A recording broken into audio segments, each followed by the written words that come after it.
Trop tôt, Christine, pour tirer une sorte de bilan de l'action du gouvernement là, cette fois-ci, mais on peut évidemment, et on va le faire, essayer de tirer un bilan migratoire des relations entre la France et l'Algérie.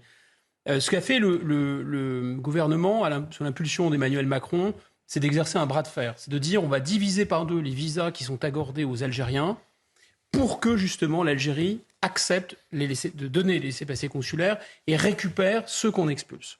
Voilà ce qui s'est passé. Et ça semble fonctionner. L'Algérie semble effectivement maintenant donner les laissez-passer consulaires. Il faut dire tout de suite que les visas qui sont accordés par l'ambassade de France aux Algériens ne sont pas du tout accordés aux candidats très très très nombreux qui regardent depuis l'Algérie la France un peu comme on regarde, la Terre depuis la Lune et ils ont très envie d'y aller. Non, ils sont donnés, ces visas, essentiellement au milieu d'affaires, au milieu culturel, aux étudiants. Alors les étudiants, c'est pas complètement innocent, parce qu'on a vu que la meurtrière de Lola avait bénéficié d'un statut étudiant avant de partir dans la nature, en quelque sorte. Mais grosso modo, voilà. Mais par ailleurs, effectivement, si on dresse un bilan, se dit que le président Macron n'a pas remis en cause un accord qui date de 1968 et qui donne aux Algériens, en fait, aux ressortissants algériens en France, un statut préférentiel par rapport aux autres étrangers. On en parle peu, ça, justement. On en parle très peu, très mais intéressant. c'est l'occasion, parlons-en. Si vous êtes américain, que vous êtes en France, votre carte de séjour de 10 ans, vous ne pouvez l'obtenir, la solliciter qu'à partir de 5 ans de résidence en France. Si vous êtes ressortissant algérien, 3 ans suffisent. Si vous êtes un commerçant japonais, que vous voulez ouvrir un commerce en France, vous devez faire la preuve de la viabilité économique de votre affaire. Si vous êtes un commerçant algérien, pas besoin, on vous donne l'autorisation.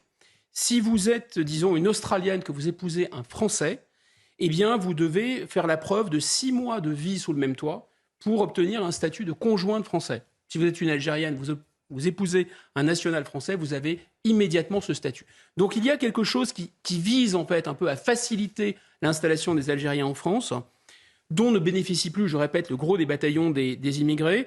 Et en fait, c'est assez contre-intuitif parce que, et là je remercie l'Observatoire de l'immigration et de la démographie qui fait un travail remarquable pour compulser et récupérer des données ici ou là. Si on regarde les données, on s'aperçoit que les Algériens, en fait, s'intègrent assez mal par rapport aux autres immigrés. Or, on pourrait se dire, c'est contre-intuitif parce qu'il y a eu tellement de liens entre la France et l'Algérie, les peuples se connaissent tellement, que finalement, les Algériens devraient se sentir un peu comme des poissons dans l'eau en France. Pas du tout.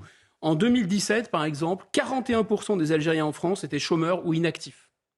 En 2017, 50% des ménages algériens vivaient en HLM. 12% des descendants d'Algériens accédaient à l'enseignement supérieur, ce qui est vraiment quasiment la moitié de la moyenne nationale. Il y a quelque chose comme les Algériens en France sont presque plus algériens que les Algériens d'Algérie. C'est assez contre-intuitif. Par exemple, il y a plus d'Algériens en France qui se disent religieux que d'Algériens en Algérie. Mais il y a un autre mécanisme étrange, c'est que le taux de fécondité, le nombre d'enfants par femme, en Algérie, des femmes algériennes, c'est 3. En France, les femmes algériennes font 3,6 enfants par femme. Alors on n'en est pas encore à ce que les démographes appellent la revanche des berceaux, mais il y a quelque chose qui se passe qui est assez contre-intuitif. À quoi est dû ce statut dérogatoire et pourquoi Emmanuel Macron ne l'a pas mis en cause lors de sa dernière visite en Algérie? D'abord, il ne l'a pas remis en cause parce que c'est un accord bilatéral. Donc ça veut dire que les Algériens doivent être d'accord. Ils ne sont pas d'accord. Donc il faudrait imposer unilatéralement la suspension ou le fait de se passer de ce statut. Ensuite, parce qu'il résulte des accords d'Évian. Les accords d'Évian qui ont conclu la guerre d'Algérie et dont on sait qu'ils ont été respectés du côté français et qui n'ont pas été respectés du côté algérien. Alors ces accords prévoyaient notamment que les populations pouvaient circuler un peu plus facilement entre les deux pays.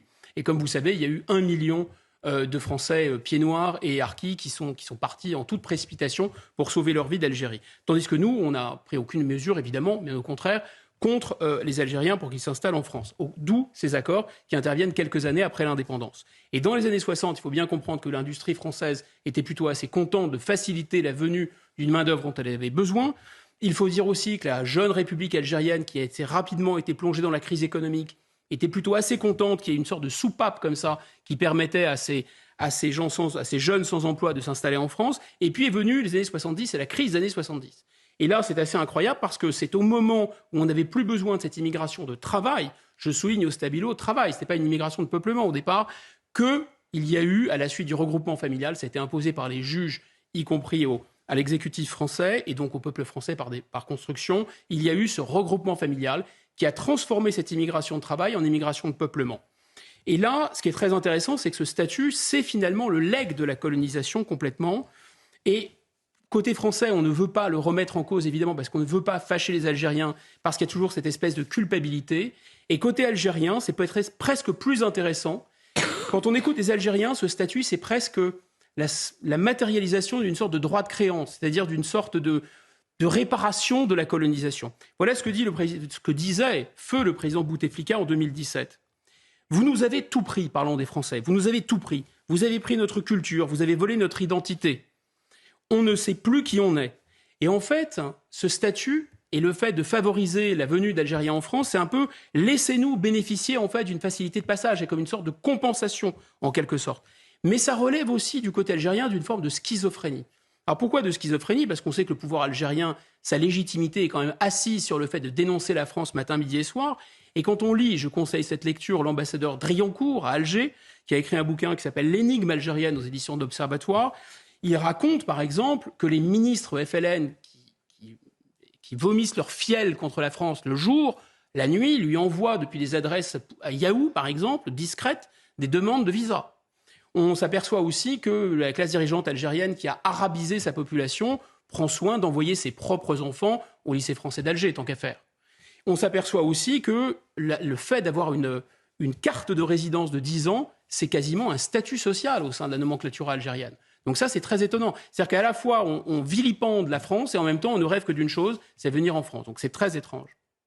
Alors vous expliquez que ce statut dérogatoire est vécu sous forme de compensation. Je vous demanderai, après la pause, est-ce qu'il faut faire sauter ce statut dérogatoire et comment normaliser les relations de la France avec l'Algérie ? On marque une pause, à tout de suite.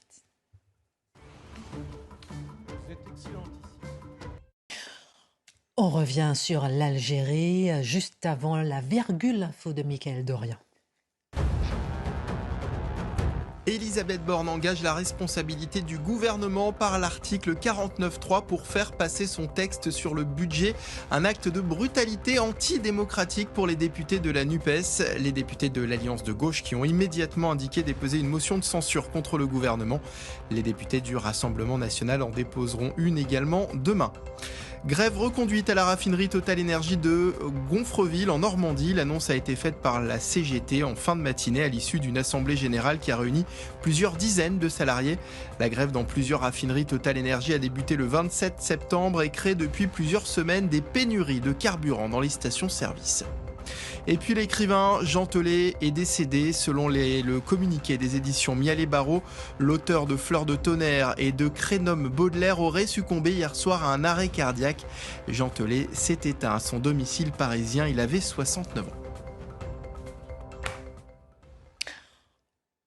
Guillaume Bigot, vous parliez tout à l'heure du statut dérogatoire entre la France et l'Algérie. Vous disiez que c'était quelque part, on peut considérer que c'est une forme de compensation finalement, c'est facilité. Faut-il faire sauter ce statut dérogatoire en matière de séjour en France et comment normaliser nos relations avec l'Algérie ? Alors oui, je pense qu'il faut le faire sauter, même si ça ne va pas résoudre le problème migratoire, qui relève essentiellement de l'immigration illégale, et même si ces facilités ne profitent pas au gros de la population algérienne. On a bien compris, ça profite à une élite. Mais c'est important parce que ça a une valeur symbolique très forte. Et je pense que c'est quasiment couper un cordon ombilical qui nous relie à l'histoire coloniale. C'est vraiment en finir d'une certaine façon avec ce passé. C'est dire aussi clairement que la France, c'est un pays étranger pour les Algériens, comme l'Algérie, c'est un pays étranger pour les Français. C'est vraiment le symbole, d'une certaine façon, de notre culpabilité. Et c'est avec ça qu'il faut en finir, c'est qu'il faut vraiment en finir avec cette culpabilité. Alors pourquoi ? Moi, je pense que l'Algérie doit être un pays proche, par la géographie, par humainement aussi, c'est évident, mais ça doit être un pays normal pour la France, pas un pays chargé de cette culpabilité. C'est en fait une culpabilité extrêmement dangereuse. Je m'en suis rendu compte au moment où j'ai lu les très célèbres entretiens accordés par Charles de Gaulle à Alain Peyrefitte. En fait, Charles de Gaulle dit sur le moment, après les accords d'Évian, il dit cet épilogue sanglant, sanguinaire, il va y avoir quand même 1 million de déplacés en quelques mois.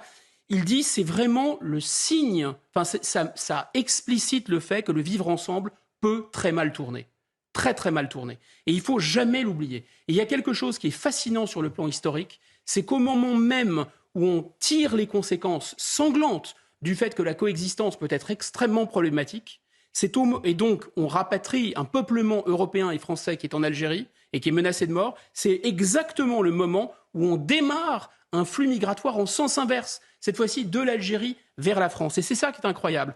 En 1962, il y a 436 000 Algériens en France. En 2022, 846 000. Et c'est sans compter les 2,6 millions de gens qui descendent, en fait, qui ont un lien d'ascendance avec l'Algérie. Je ne dis pas que la coexistence est impossible ou que le vivre ensemble est impossible, mais pour que ça se passe bien, il faut effectivement en finir une bonne fois pour toutes avec cette culpabilité. Parce que, en fait, il faut surtout que les autorités algériennes arrêtent de dire du mal de nous matin, midi et soir, et que nous, on amplifie ce mouvement par notre mauvaise conscience. Je ne dis pas, évidemment, que les Algériens, les immigrés algériens ou les descendants d'immigrés algériens sont des colons. Ils ne sont pas venus dans les bagages d'une invasion militaire.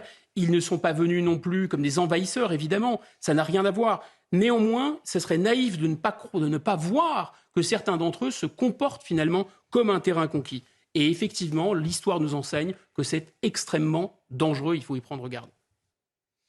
Merci Guillaume Bigot pour cette analyse.